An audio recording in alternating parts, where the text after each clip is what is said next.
মিতা কি স্বামীর অত্যাচারে নিজেকে শেষ করে দেবে, নাকি নতুন মিতাকে সে খুঁজে পাবে? আমরা কি নিজেদের চিন্তাধারাটা একটু বদলাতে পারি কি? ভালো থাকার জন্য একটু স্বার্থবাজ হওয়াটা কি সত্যি অপরাধ? আসুন এই প্রশ্নগুলোর উত্তর খুঁজি। মিতা একজন মধ্যবিত্ত ঘরের মেয়ে। বিয়ের পরে ভেবেছিল স্বপ্নের মতন জীবন হবে, কিন্তু বাস্তবতা ছিল ভিন্ন।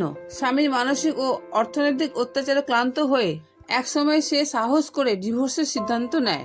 ছোট্ট মেয়ে ইরাকে নিয়ে একা শুরু করে তার নতুন জীবন। পেছনে ছিল সমাজের হাজারো প্রশ্ন। মেয়েটার ভবিষ্যৎ কি হবে, ডিভোর্স নিয়ে কে সংসার করে, একটা মেয়ে একা চলবে কিভাবে? কিন্তু মিতা থেমে যায়নি। জিরো থেকে শুরু করলো সে। মিতা ছোটবেলা থেকে বেকিং এর শখ ছিল, সেই শখকে রূপ দিল পেশায়। প্রথমে নিজের রান্নাঘরে শুরু করে কেক বানানো, হোয়াটসঅ্যাপে অর্ডার নিত। প্রথাগত কোনো ডিগ্রি ছিল না, এক রাস সাহস আর মেয়েকে মানুষ করার জেদ। একটা হোম বেকার হিসেবে শুরু, তারপর ধীরে ধীরে মিতাস ডিলাইট নাম তৈরি হয়, তার নিজস্ব ব্র্যান্ড। দিন রাত পরিশ্রম করে। ইরা স্কুলে গেলে সে কেক বানাতো, রাতে অনলাইনে বেকিং শিখতো, ইউটিউব দেখে। ক্রেতাদের রিভিউ আসতো, ধীরে ধীরে জনপ্রিয়তা বাড়ে। মিতার হাতের কেক এতটাই জনপ্রিয় হয়ে যায় যে কলকাতার এক নামী ক্যাফে তার সঙ্গে চুক্তি করে। তারপর হয় নিজের একটা ছোট্ট দোকান, মিতাস ডিলাইট ক্যাফে।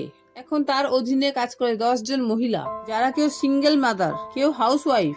মূল মন্ত্র ছিল নারীরা নারীদের ভরসা হোক। মিতা এখন শুধু ব্যবসায়ী নন, বহু নারীর অনুপ্রেরণা। ইরা এখন স্কুলে পড়ে, কিন্তু সে বুঝে গেছে তার মা কতটা শক্তিশালী। স্কুলের প্রজেক্টে সে লেখে, আমার হিরো আমার মা। তখন মিতা জানে সে আজ কতটা সফল। ডিভোর্স কোনো পরাজয় নয়, বরং নতুন শুরু। একজন নারী চাইলে নিজের শখকেই রূপ দিতে পারে সাফল্য।